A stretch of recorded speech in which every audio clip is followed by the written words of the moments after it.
As we're sitting here waiting for others to join, I will just go over what you're seeing on the screen. These are things that I verbally said last time, but you might remember that I was a little late getting online, and then I was distracted and couldn't find my PowerPoint slide that I had put together. But just as a reminder, I am Selena Swartzfeger with the Mississippi Council on Economic Education. If you were here last time, then you know all of this, but we are allowing people to register and come in later in the series, so it was not required that you be here last time. Having said that, if you were here last time and you are wanting to receive the CEUs and the stipend, then make sure that your name on the screen is your full name. That is how we will go back and verify attendance. So most of you have your first and last name showing. That's excellent. If you're not wanting CEUs or the stipend, then you don't need to follow these instructions. If you need help, just let me know. I did go in and rename several people last time just to make it easier. So all you need to do, if you don't know how to rename yourself, you can just drop it in the chat and I can go in and do that for you.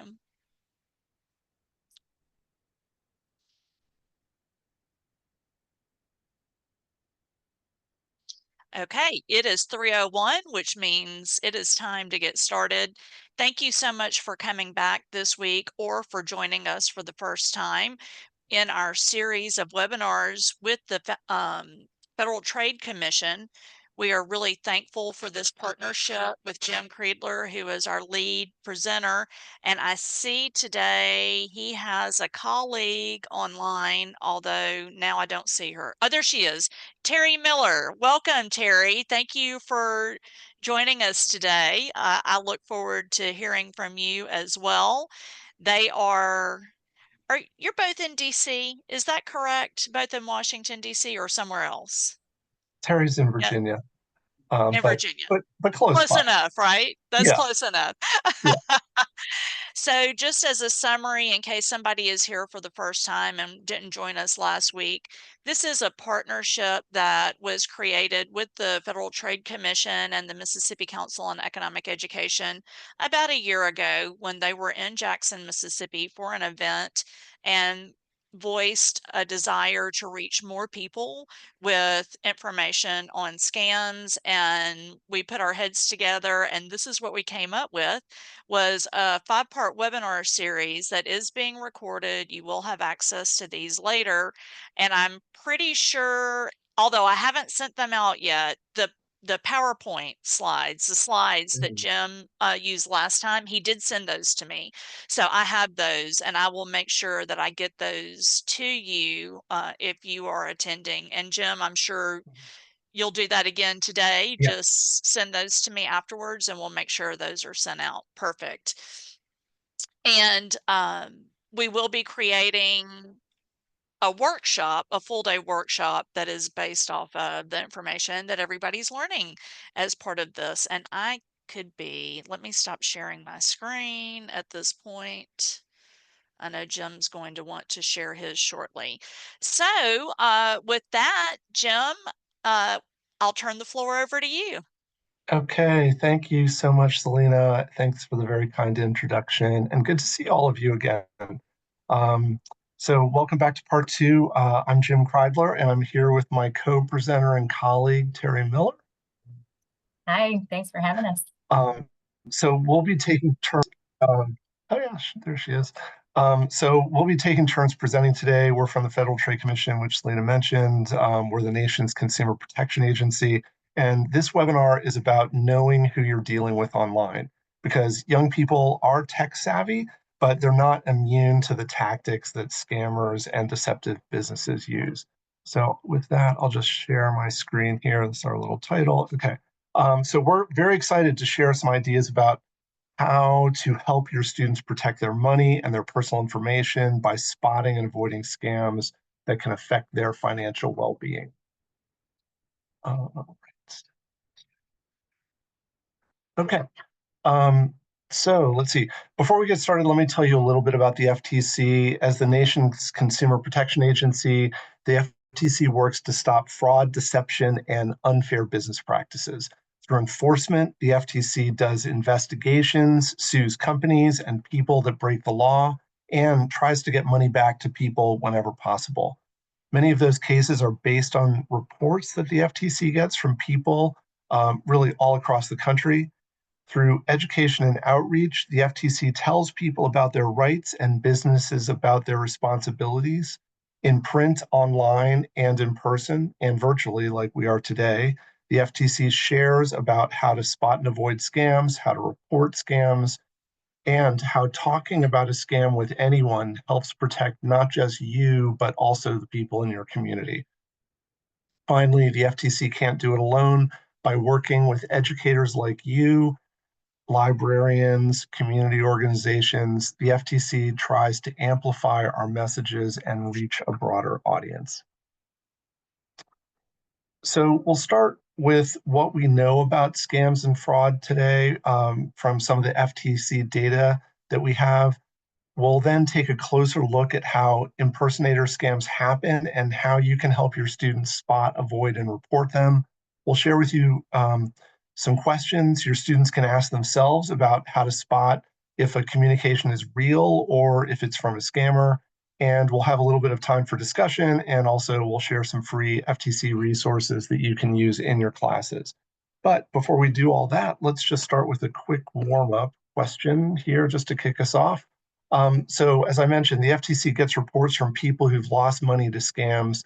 Can you guess the median loss for people 19 and under? So these are people, much like the students that you teach in 2024. Is it A, $87, B, $198, C, $211, or D, $312? And I see Selena thinks it is D. Okay, 342. We're getting a lot of votes for letter D here. C, okay, we got a 211. Okay, anybody else? C, good, good, good. D, okay. Even these are winning. D is winning. Okay, well, D is not correct. The actual number for 19 and under is 189. So yeah, that's the median individual loss for people 19 and under. And just to give you some context around that, 20 to 29-year-olds, their median loss was 417, 30 to 39, 450, so inching up, 60 to 69, 691. And then here's kind of the fun fact from all of it. While younger adults report losing money more frequently, people 70 and older, when they report a significantly higher median loss. So 70 plus, it's $1,000, which is a lot of money. So with that, I'll turn it over to my colleague, Terry, for question number 2. Thanks, Jim. So for question number 2, which messages between text and email, which messages have a higher rate of response? Which messages have a higher response rate, text or email?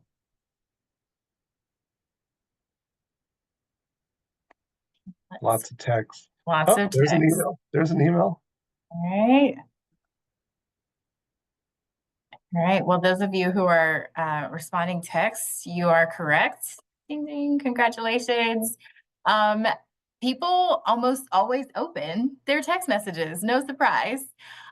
Text messages actually have an open rate of 98%. And so to add to that, the response rate for text messages is can be as high as 45%. So people almost always open their text messages, and the response rate, once you get a text message, is pretty high. Now think about your students and how they're affected by this. And they are in a big way. Texting is big, right? So these are really good odds for scammers, unfortunately. And, that's part of the reason we get so many text messages that are scams, which is also part of the reason why the FTC has seen a jump in reported fraud losses involving text scams. So really great that we're having this conversation today. Next slide, Jim. So here's a little bit of data for folks who are interested in, sort of grounding and getting the context of what we're talking about today. Again, people from all over the country report scams to the FTC. We take that data and analyze it and find the insights that sort of give us the idea of what scams are affecting different groups and how we can use that information to educate our partners like we are today, and disseminate consumer protection messages that matter to the groups we're connecting with. So on this slide, you can see, for example, these are the top scams that people who are 19 years or under report to the FTC. You'll see that the number one is online shopping. That's probably a lot of us, but for 19 and under, for sure, number one is online shopping. And what that means is that sometimes your students are not getting what they ordered, or they're getting the wrong product, or sometimes they're not getting anything at all. You'll also notice that number two is business imposters or impersonators. We sort of say it either way, but that's what we're going to be focusing on today is business imposters. Now, what's also important to know is how 19 and under consumers are being contacted by scammers. And the number one method that we're seeing is social media. So scammers really are using social media to reach out to young people.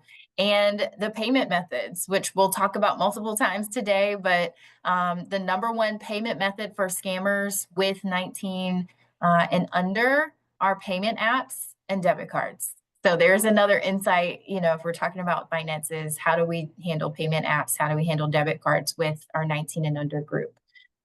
Jim touched on the median loss before, $189. Yes, it's less than what some of you guessed, but it's still money, right? Money out the door and gone. So money lost is never a good thing. And the total loss reported for 19 and under is 55 million. So that is a lot of money lost.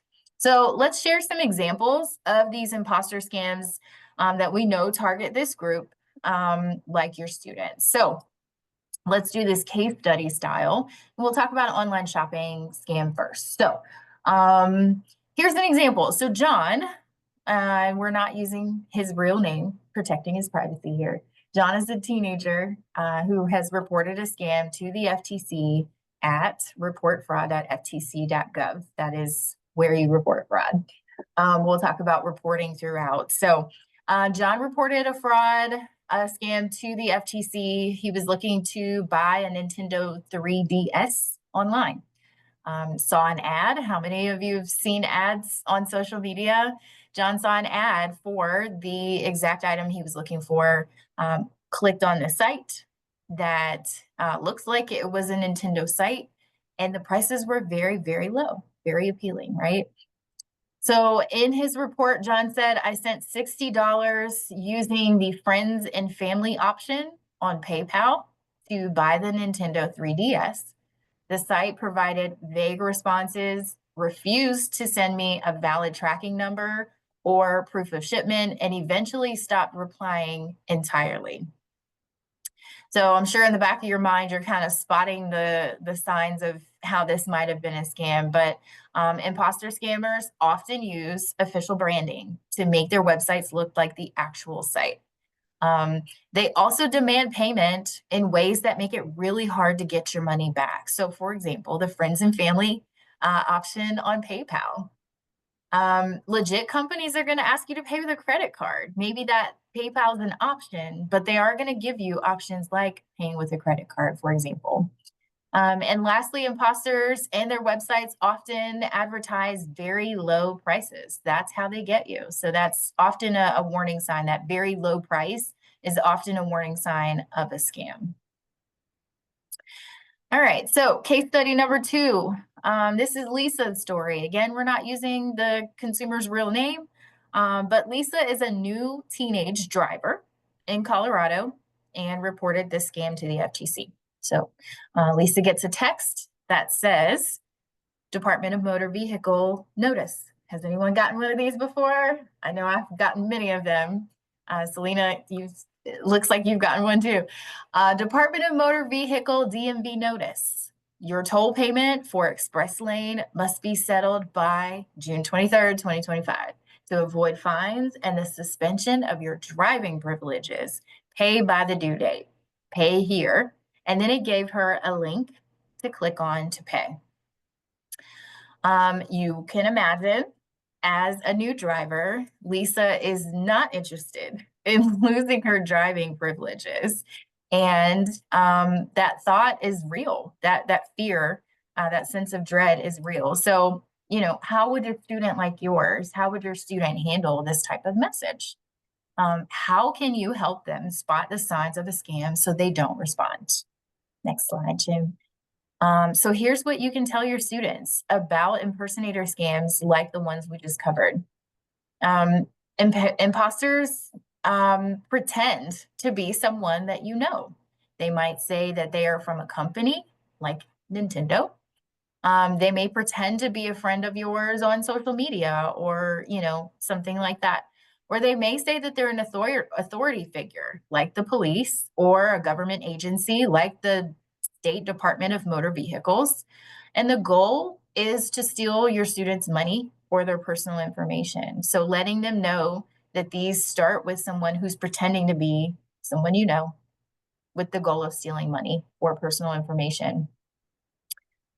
So as the examples showed before, scammers are always looking for ways to throw people off balance. And if I was Lisa with my new driver's license, that text with the threat of losing my driving privileges would for sure throw me off balance. Scammers are hoping that your students are too distracted to notice a text with a link that seems somewhat legit and seems like something they should respond to. These messages are not legit, like the toll scans. Sounds like we've all gotten them.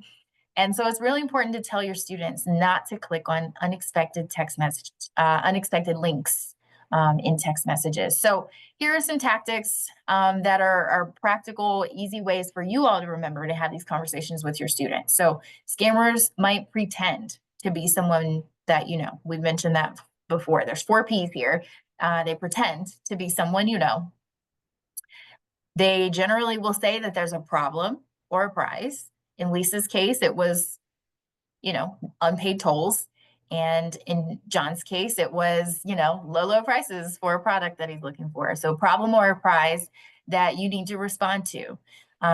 If they're not sure if the problem or the prize is real, that's where you come in. That's where students can talk to a parent or a trusted adult before they act. Scammers often, so number 3, pressure. Scammers use pressure. So they don't have time to think. It's a limited time offer. You have to respond right away. Tell your students, stop scrolling, slow down, take a deep breath, and never respond to anything where there's pressure to act immediately. If it is a issue with, your Amazon account or something like that, you're gonna have time to respond and do your research first. That pressure is always a sign of a scam. And then the last 4 P is pay. So scammers tell your students to pay with cash, gift cards, cryptocurrency, wire transfers, or in the example we use, payment apps. Paying in these ways make it really hard for your students to get their money back. And that's exactly why scammers use it. So all of these payment methods where someone demands that you have to pay these ways is a warning sign of the scam. Okay, so how do scammers contact young people? We saw on a previous slide that social media is number 1. So think TikTok, X, Instagram, Snapchat, things like that. But also we're seeing that young people are connected through video games.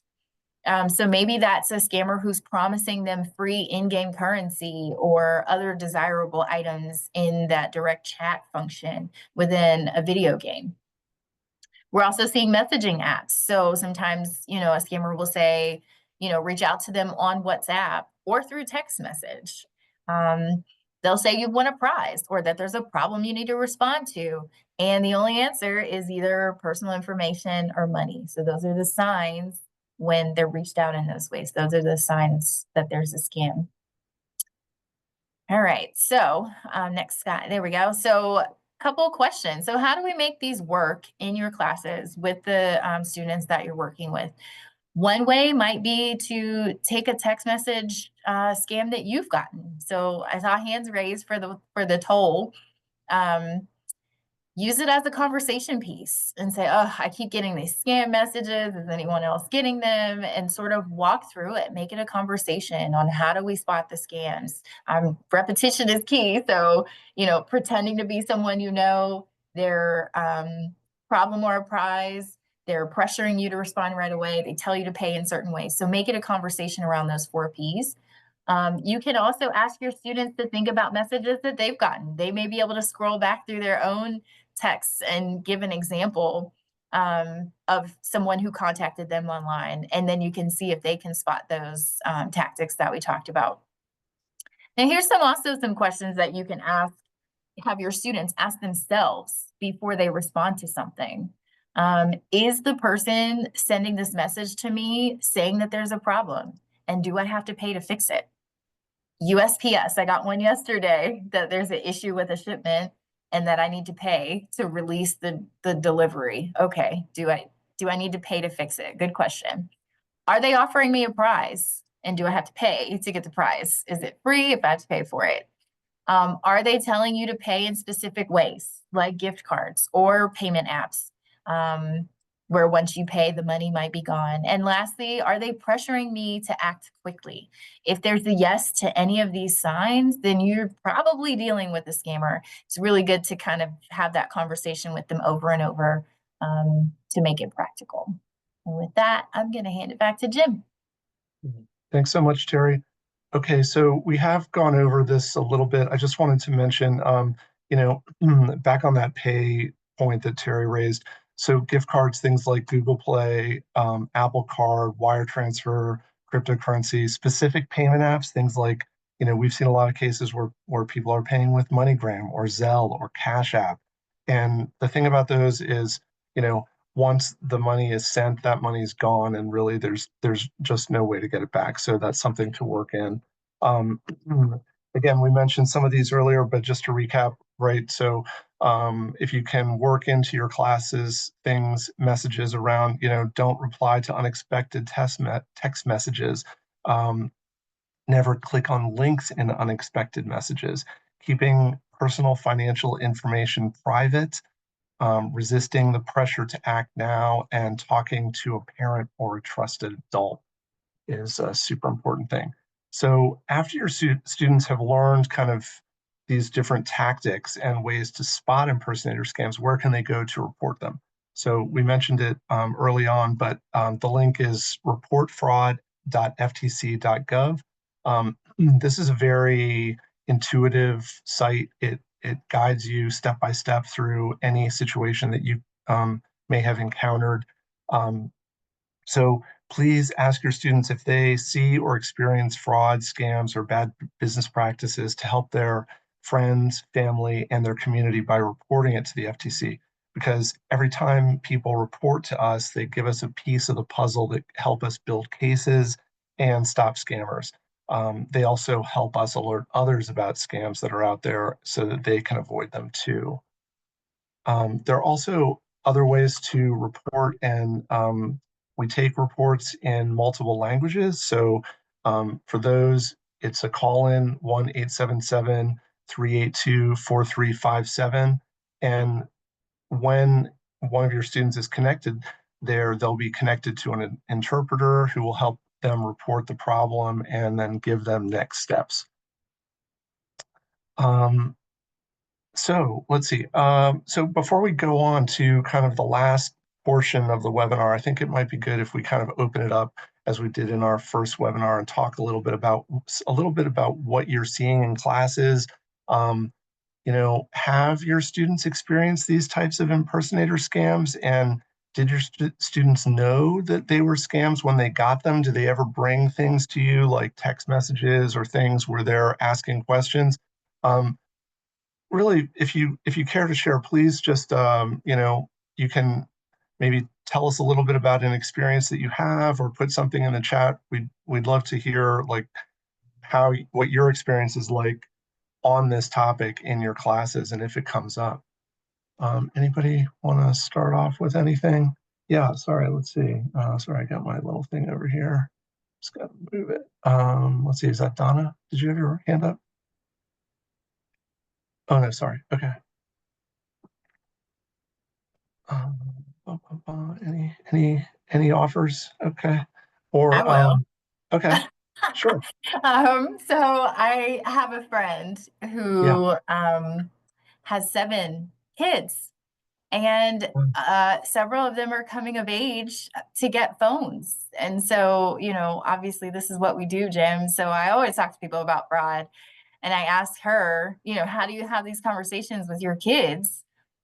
And they kind of have a system where if they get one, they screenshot it and they text it to her before they respond to it. And sometimes there's no message, like her 12-year-old just like sends a screenshot and she's like, scam. And so it's, doesn't always have to be a conversation. It's just kind of an open, like, oh, here's another one, but they sort of get used to that, looking for it and knowing they have that trusted adult they can just send a picture to and get a response. Mhm.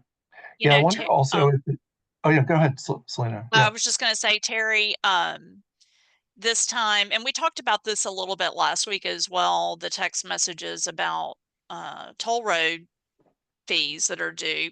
And we talked about the fact somebody said, well, we don't even have toll roads where I live. And so that Exactly. was a really like quick way to know that it was fraud, but they're getting smarter because I got one since last week that now they're saying you have like a speeding ticket or some sort of ticket that you got while driving your vehicle. And it's the same thing. If you don't pay it, then we're going to take your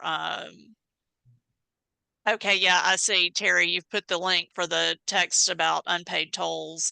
Mhm. Now they're doing tickets. And even though I know that it's a scam, it's still for a split second makes you pause and like double check and reread the text message. Hmm. Okay, in the chat, my students experienced a scam about working for a company, but it was asking if they would use a card to upload their resume. Mm. But it was asked if they would use a card. Tell Like a us credit card? more. Tell us more what you mean by that. Can you hear me? Yeah. Yes. We were working on resumes, and I have no idea because my kids were not allowed to upload anything on the internet.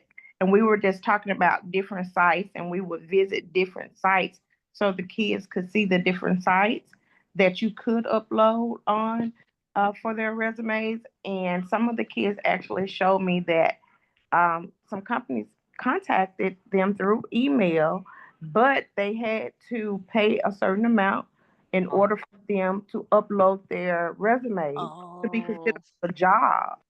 And I had never seen that one. Yeah, there are all kinds of ways. There's so many scams out there. That sounds particularly scammy to me. Just, because there's a lot of other services that allow you to upload resumes for free. Um, yeah, so did that person kind of check it out or like do any Google searching around the company to see like if there were other complaints or I guess one thing that we recommend is if you come across something like that, like a situation like that, basically if you take the name of the company and then Google it with words like complaint, fraud, or scam, and then see what comes back because it's very likely that they've scammed a whole lot of other people. And oftentimes it's hard to tell like what's real. Like, is this a real service and what's the benefit that I'm going to get? If they're asking me to pay $10 to put my resume, is it really going to do something for me? So I think getting kids to start to ask these types of questions and not trust what they find online and do a little bit of research is always a good thing. Any other examples, questions? Yeah, go Oh, ahead. There was one coming out of, can y'all hear me? I'm on my phone Yeah. for the first time on this and I just don't know if it's working. Yeah, no, Yeah. we hear you loud and clear. Okay. Okay, there was one coming out of, I don't know if it was PRCC or USM, one of our local colleges down here. It looked as if it were a letter from the president or something similar to that, offering a link to an honors thing. It was geared toward students. And we actually got a letter later from the real person who was a real person saying, I'm not sending these out. Please don't touch them. And I don't know whatever came of it or what it was linked to, but that was one that was really that was a lot of people clicked on stuff on that one because it looked like the letterhead of the college. Yeah. Yeah. Yeah. That's classic, like our Nintendo example, right? Scammers are experts at duplicating or just flat out using the logos of different organizations to impersonate them and then to, try and steal people's money or personal information. So yeah, that sounds, I'm glad, I'm glad you guys kind of flagged that. And, yeah, that's a great example. One thing I'll add on that example too is sometimes we forget that these things happen on a larger scale. And so, so Donna, for example, you live clearly in a place that has colleges around. And if a scammer sends that to 300 people, you may get that group of people that's like, this has nothing to do with me, and they throw it away. And then you get a chunk of people that it does potentially apply to. And within that, somebody's going to respond. So they're not necessarily, just sending it to one person. They're casting a wide net in hopes that someone will respond. And Jim mentioned in the beginning, just talking about a scam often helps someone else in your community, in your house, in your class, or something like that, to spot the scam. So things like that are happening in a community are important to talk about because it might save someone else from falling for it as well. Yeah, excellent point. Yeah. I want to speak. Oh yeah, go ahead. Okay, so I have a nephew who uses one of our vehicles.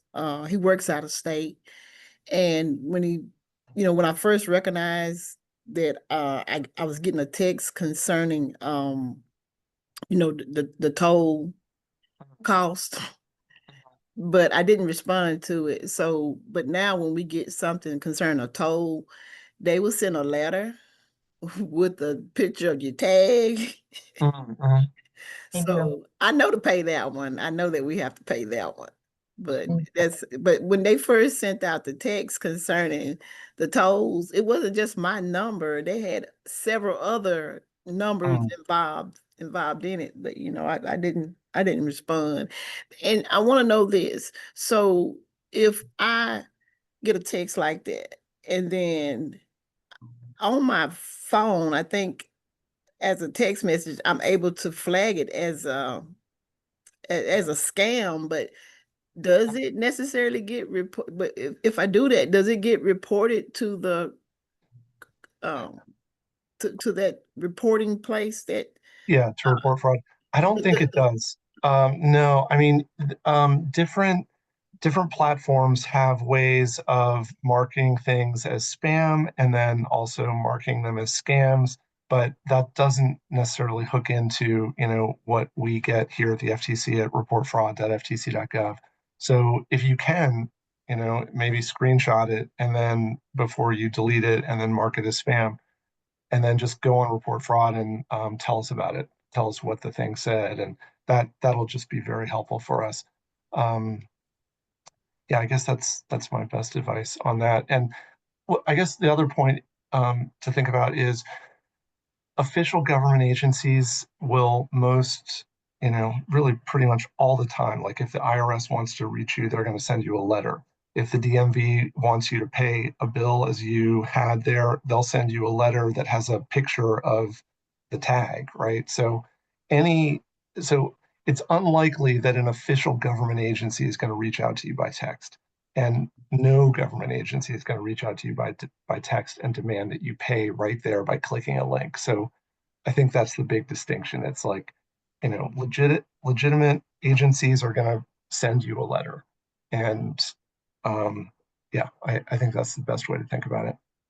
Yeah. And even if you're not sure, like even if you get the letter, you can always contact the company, Mhm. you know, from a number that you know is real, like not the one on the letter that you get. If you're not trusting, which is understandable, you can look it up yourself and call and say, hey, I just want to make sure I don't have an outstanding bill or, you know, something like that.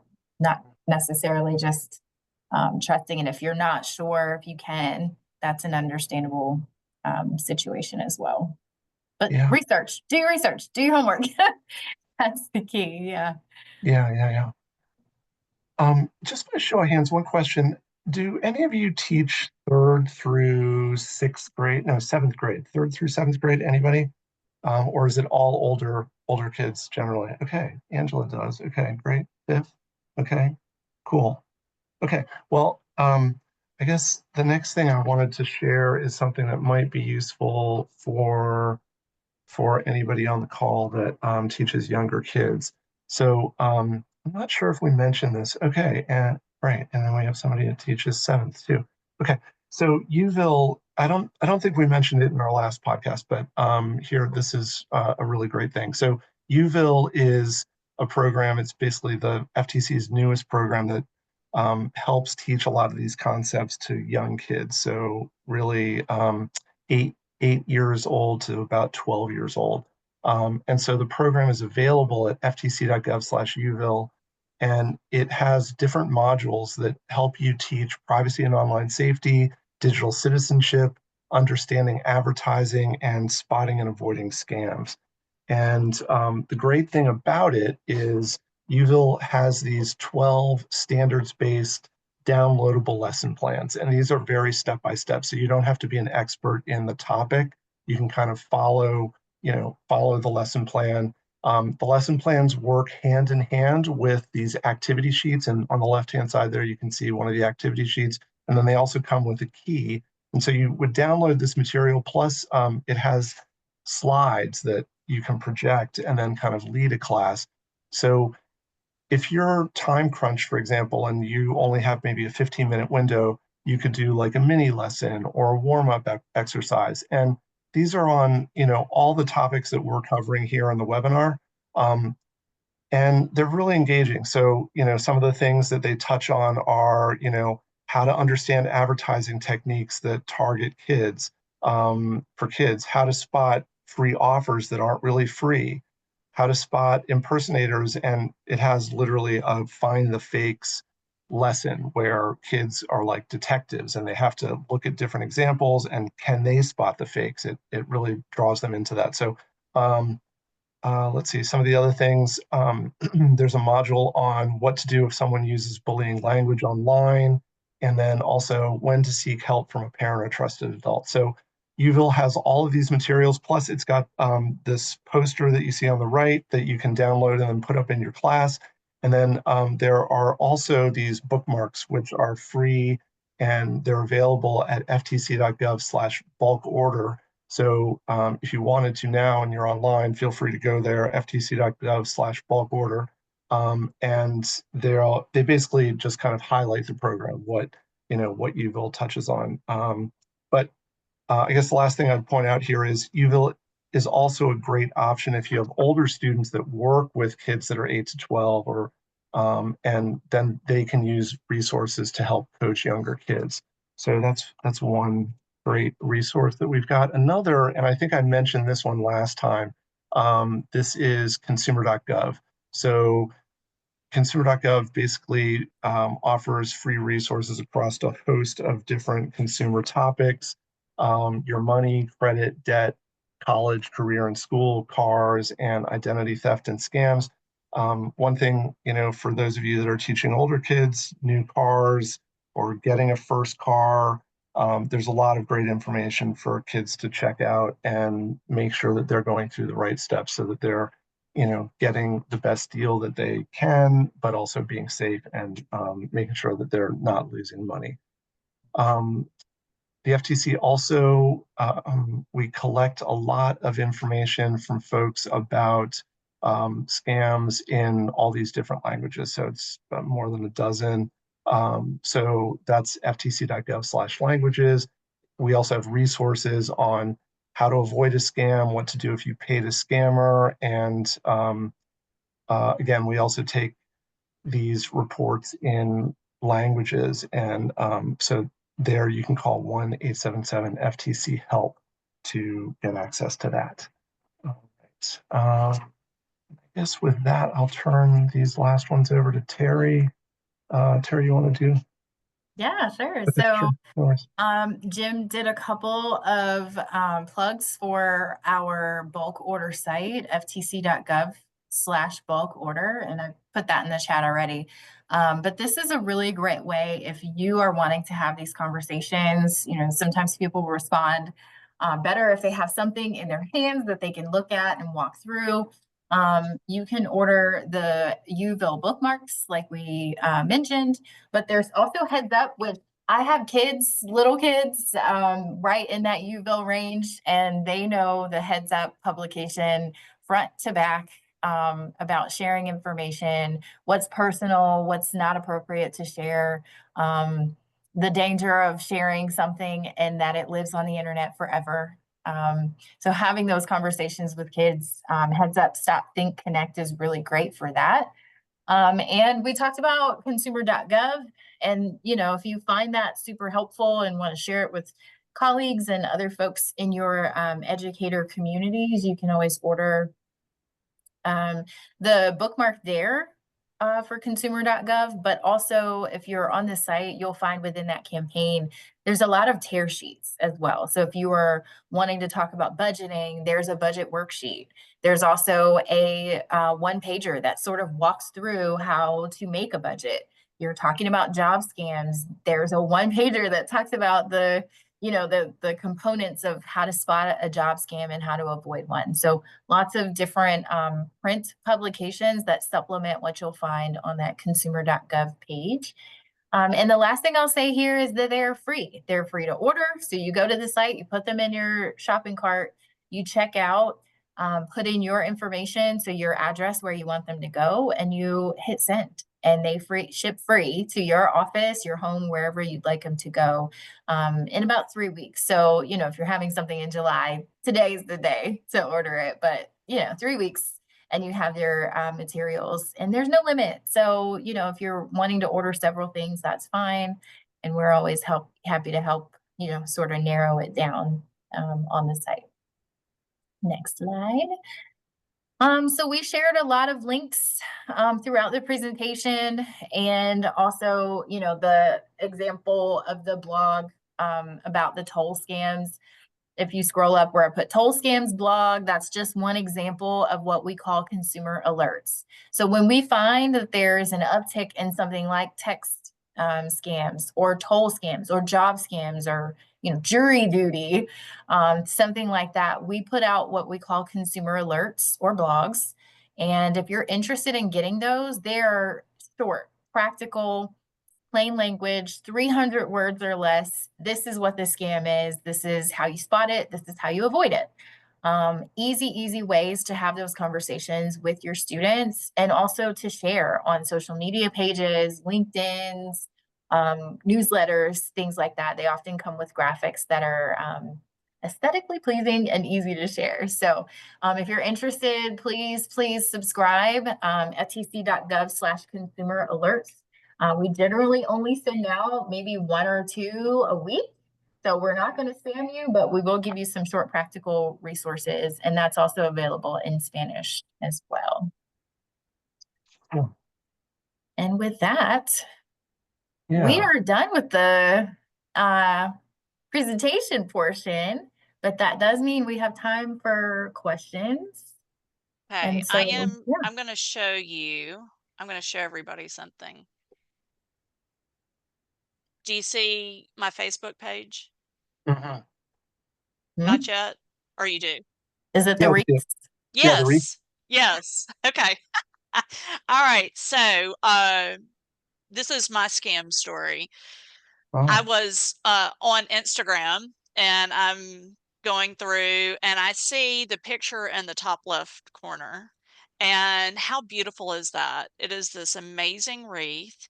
and it was only $40. And I had just gotten $40 for my birthday from my mother. And this, y'all, this was like 4 years ago. Okay. So I'm a grown adult, right?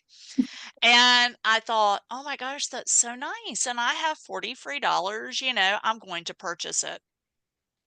Well, what arrived are the pictures in the top right and the two bottom pictures. So Yeah. see that it was not at all what I thought I was getting. It came from China, it had the return address. I had paid for it using PayPal. And so when I saw that it was at my front door, I picked it up and I said, "Oh my gosh, this better not be my wreath," because it was very small. And I opened it and sure enough, it was the wreath. And so I contacted the company via I guess email, and was told that they would give me like 10% of what I had paid back, or I could return the wreath. And sending something all the way back to China surely would have been expensive, right? And so I thought, okay, that's my stupid tax. If anybody ever watches or listens to Dave Ramsey, he talks about stupid tax. So this was my stupid tax. And this was actually a Facebook post that I made so that I thought, well, I will keep all of my friends from hopefully making this same mistake. So a little bit of time goes by, and I have a guest here in Mississippi from another state. And she had come in to be part of a presentation, and she said, "Selena, I brought you a present." And I went, "Oh, yay, a present." And so I walk in to the room, and this is my present. She had fallen for the exact same scam. Okay, so this is what it was Oh, supposed to man. look like. Oh, man. And this is what it looked like. And so Oh, it looked like the stuff that you would find in the bottom of a fish tank, that you would buy from Walmart and have in the bottom of. So then, and we're all in economics education. Then, and I don't have it easily accessible, so I'll stop sharing.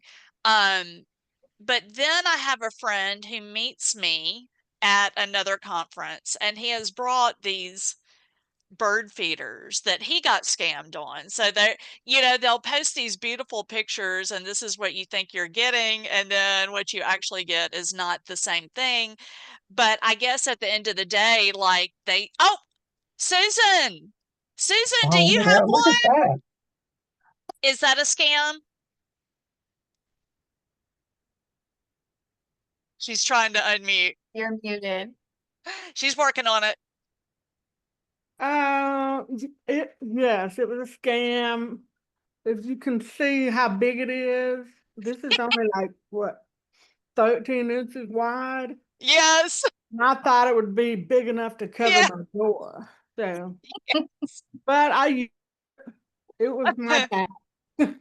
Oh, Susan, thank you for sharing. I mean, and then I did the math, and I thought, if just like so many of us fell for this, think about the millions and millions of dollars that these people made off of us, because we paid like $40 for something that probably cost them $2 at most to make, and I mean, they're multimillionaires.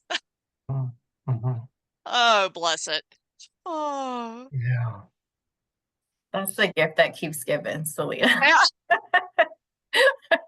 I still have them, and I keep them because I think they'll be excellent props for workshops, like teacher workshops at some point. Yeah. Oh. I Thanks see for sharing. where Anything else? Yeah. I see where Miss Williams, Fuller Williams had posted about, do y'all have speakers to come out? Do you have speakers to come out to the schools to speak with the kids, or is there a field trip or something like that y'all have? We don't really have any direct student, speakers that come out and speak to students. We do a lot of kind of working with partners and kind of train the trainer events where we're trying to get our messages out, broadly through organizations that can then use them and filter them down, through all of their means. So, yeah, unfortunately, there's no real kind of direct, come out and speak to students that I know of. Terry, am I right about that? No, there's not, but Yeah. and I'll just say that's why we try really hard to script, some of like the UBill stuff. We try really hard to script it so you don't have to be the expert, but you can, read it a couple of times and be familiar enough to lead the conversation. Yeah, unfortunately, it's really hard. We love to do more in-person stuff. It's just really hard to get out and do it. But, we are always happy to connect to help folks get the resources and the tools to deliver them. Yeah. And that's why we're doing these now, right? Is we're trying to train the trainer, so to speak, so that all of you can be the storytellers in your local communities, in your classrooms, and And I'll say that, those blogs, not to go back to the blogs again, but, it gives you, exactly what you need to have a quick conversation. So how many of you have gotten the toll messages, those told text messages before? The whole first intro is kind of how you start the conversation. What did you do about it? So they tell you what they did. And then you sort of talk about the signs of a scam, which are the next, chunk within the blog. And then, so what are some ways that we can spot these scams and not respond them? There's probably 3. I haven't seen that blog in a while, but there's probably 3 or 4 bullets of, like Jim said, do your research, don't respond directly. Reach out. If you have tolls, reach out and say, do I have a balance? Don't click links and not expect, so it's those bullets. And then what happens if you do? This is what we do. And then the conversation, you probably covered 15 minutes of presentation or a conversation simply by, one of those blogs. And that's how we design them, is to give you the talking points and the practical advice to share. So short of us being there, hopefully we're, given the tools that you could, use your own experience to guide the conversation. I noticed Susan has a question here. Okay, so publications, yes, they come in packs of 50. Unfortunately, they don't come smaller, I don't think. And yes, it depends on what it is, because the bookmarks are usually larger, like 100. Yeah. Yeah, the tear sheets are usually 50s. Yeah, what you could do if you didn't need all of them is, I don't know, take the extras to the library or, something like that, where people are, I know at my local library, they've got a little place where people can pick up different flyers and things like that. Just. Yeah, we'd love police it. departments too. Yeah, if you can, that's a great option. And yeah, you can have them sent to your home address. It's fine. And even if you're not there to receive them, I think they send will. USPS, so they'll just leave them on your doorstep. Okay, and if you're not mistaken, did you say you can send? Yes, yeah, definitely home address or school. Yeah, for sure. All this material can go to your school or your home address, wherever's easiest for you to get them. Okay. All Thank right. you. Yeah, no problem. Well, Okay. thank you all. Well, everyone, yes. Last call for questions or comments. If you think of other questions later, like, dang, I wish I'd asked him this. Here's our emails. That's Terry T. Miller1 at ftc.gov, and I'm Jay Kreidler, KREIDLER at ftc.gov. And we'll be back next week to talk about identity theft, so you can ask us other questions then too. So, well, Terry won't be back. I'll be back with a new colleague. So, but we've really enjoyed this. Thank you so much for having us, Lena. And thank you all for attending. We really appreciate you. And yeah, I guess that's it for today. All right. Thank you, Jim and Terry. Thank you. Everybody have a great week. Okay, have a great week. We'll see you. Okay, thanks. Bye-bye. Bye-bye.